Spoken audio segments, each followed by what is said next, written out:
Welcome to एजलेसनेस।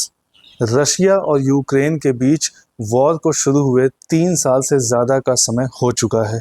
इन 3 सालों में Ukraine के लिए सबसे बड़ी कामयाबी और रशिया के लिए सबसे बड़ा ड्रॉबैक उस वक्त आया जब यूक्रेन सिक्योरिटी सर्विसेज ने ऑपरेशन स्पाइडर्स वेब लॉन्च किया और उसे सक्सेसफुली एग्जीक्यूट भी किया। यूक्रेन ने रशिया पर एक मैसिव ड्रोन अटैक किया और इस दौरान रशिया के एयर बेसेस को टारगेट बनाया गया। इस दौरान यूक्रेन ने हॉस्टाइल टेरिटरी के लगभग 4000 किलोमीटर अंदर तक अटैक किया और इस अटैक में यूक्रेन का दावा है कि उन्होंने 41 न्यूक्लियर बॉम्बर्स और वॉर प्लेन्स डैमेज कर दिए हैं रशिया के। इस पूरे मिशन को यूक्रेन ने operation spiders web code name दिया। इस ऑपरेशन में यूक्रेन ने FPV ड्रोन्स का यूज़ किया। FPV ड्रोन्स यानी फर्स्ट पर्सन व्यू ड्रोन्स। इस पूरे अटैक के दौरान यूक्रेन की तरफ से 117 ड्रोन्स का यूज़ किया गया। इन सभी ड्रोन्स को वुडन केबिन्स के अंदर रखकर रशिया के अंदर स्मगल किया गया और उसके बाद उन्हें ट्रक के अंदर रख के जो मेजर मिलिट्री एयर बेसेस थे उनके पास पार्क कर दिया गया। इसके बाद रिमोट सिग्नल्स का यूज़ करके उन सभी ड्रोन्स को उन केबिन से बाहर किया गया और उसके बाद एयर बेसेस पर अटैक किया गया। 2022 में जब से ये वॉर शुरू हुई है तब से रशियन टेरिटरी के अंदर ये अब तक की डीपेस्ट स्ट्राइक है। इस ऑपरेशन के बाद यूक्रेन के प्रेसिडेंट वोलोदिमिर जेलेंस्की ने कहा है कि इस ऑपरेशन को 18 महीने की प्लानिंग के बाद लॉन्च किया गया और इस ऑपरेशन में 117 ड्रोन्स का यूज़ किया गया है। यूक्रेन की तरफ से ये भी कहा गया है कि इस स्ट्राइक में उन्होंने रशिया के 41 प्लेन्स को डैमेज किया है। इन डैमेज एयरक्राफ्ट्स में A-50, Tu-95 और Tu-22M एयरक्राफ्ट भी शामिल हैं। यूक्रेन के अकॉर्डिंग रशिया की जो एयर मिसाइल कैरियर्स की फ्लीट है उसके 34% कैरियर्स को डैमेज कर दिया गया है, जिसकी अनुमानित लागत लगभग $7 बिलियन के आसपास है। हालांकि ये जो यूक्रेन की तरफ से क्लेम किए गए हैं इन्हें अभी तक वेरीफाई नहीं किया गया है। आखिर ये जो FPV ड्रोन्स है जिनका यूज़ यूक्रेन ने इस अटैक में किया है वो होते क्या हैं? फर्स्ट पर्सन व्यू ड्रोन्स ऐसे ड्रोन्स होते हैं जिनको ऑपरेट करने वाला जो व्यक्ति होता है वो भी उन चीज़ों को देख सकता है जो ड्रोन खुद देख रहा है। यानी कि ड्रोन में जो कैमरा होता है उसके थ्रू उसे ऑपरेट करने वाला व्यक्ति रियल टाइम फुटेज देख सकता है।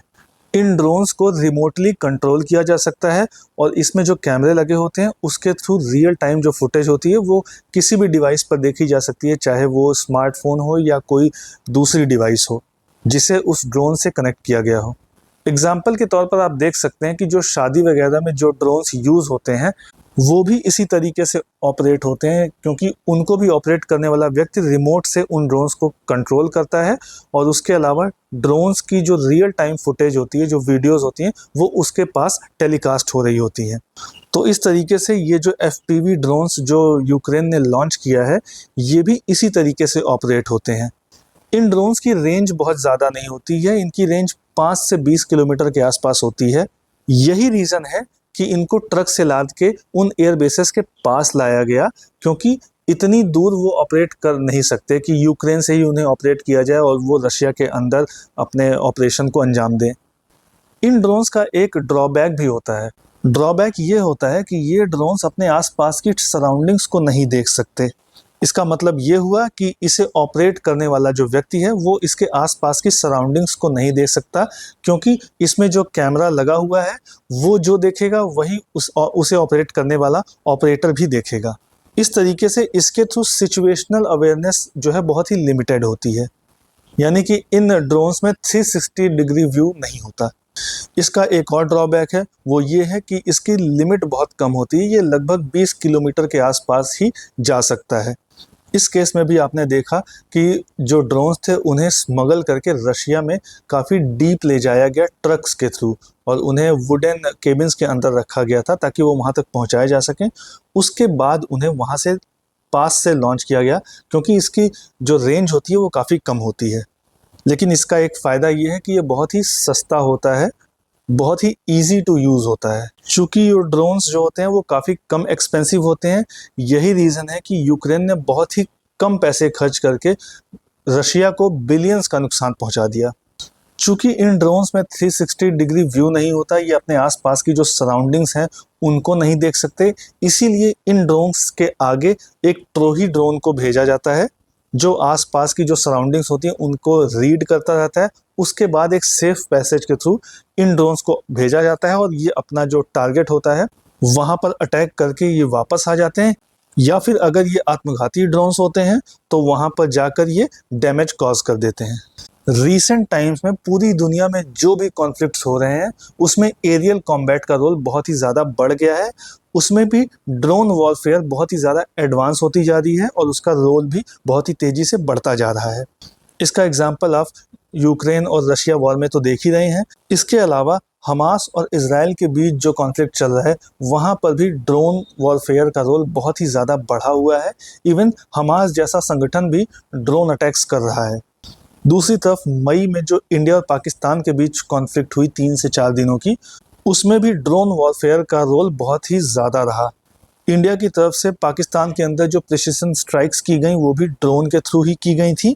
उसके अलावा पाकिस्तान की तरफ से भी जो इंडिया के अलग अलग शहरों पर अलग अलग बेसिस पे एयर स्ट्राइक की कोशिश की गई वो भी ड्रोन के थ्रू ही की गई थी, जिसको इंडिया के एयर डिफेंस सिस्टम ने सक्सेसफुली डिस्ट्रॉय कर दिया। इस पूरे ऑपरेशन पर रशिया की तरफ से अभी तक बहुत ज़्यादा कुछ नहीं कहा गया है। हालांकि रशिया की तरफ से ये कहा गया है कि उन्होंने ड्रोन ऑपरेटर्स को गिरफ्तार कर लिया है, जबकि यूक्रेन की तरफ से ये कहा गया है कि सभी ड्रोन ऑपरेटर्स वापस सुरक्षित यूक्रेन में आ चुके हैं। इसी बीच रशिया और यूक्रेन के बीच इस्तांबुल में पीस टॉक भी चल रही हैं, जिसमें इस बात को लेकर सहमति जता दी गई है कि दोनों ही देश एक दूसरे के सैनिकों की जो डेड बॉडीज़ हैं उन्हें एक दूसरे को सौंप देंगे।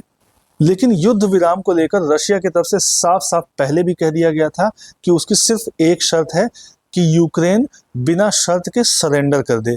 और अब जबकि यूक्रेन की तरफ से इतना बड़ा अटैक रशिया के ऊपर किया गया है, उसके बाद रशिया क्या करता है ये देखना बहुत ही इंटरेस्टिंग होगा। अब ये देखना होगा कि इस अटैक के बाद रशिया यूक्रेन को ज़्यादा सीरियसली लेते हुए थोड़ा नरम पड़ता है या फिर इसका रिवेंज लेने के लिए, रिटेलिएट करने के लिए और भी ज़्यादा एग्रेसिव होता है। ऑपरेशन स्पाइडर्स वेब पूरी दुनिया के लिए भी एक सबक है क्योंकि इस तरह के ऑपरेशंस को एयर डिफेंस सिस्टम के थ्रू न्यूट्रलाइज नहीं किया जा सकता। इस तरह के अटैक्स को रोकने में इंटेलिजेंस का रोल और भी ज़्यादा बढ़ जाता है। इस पूरे इशू पे कोई भी नई अपडेट होगी तो उस पर हम वीडियो लेकर आते रहेंगे। वीडियो अच्छा लगा हो तो लाइक करें। इसी तरह के और भी अपडेट्स जानने के लिए सब्सक्राइब करें एजलेसनेस।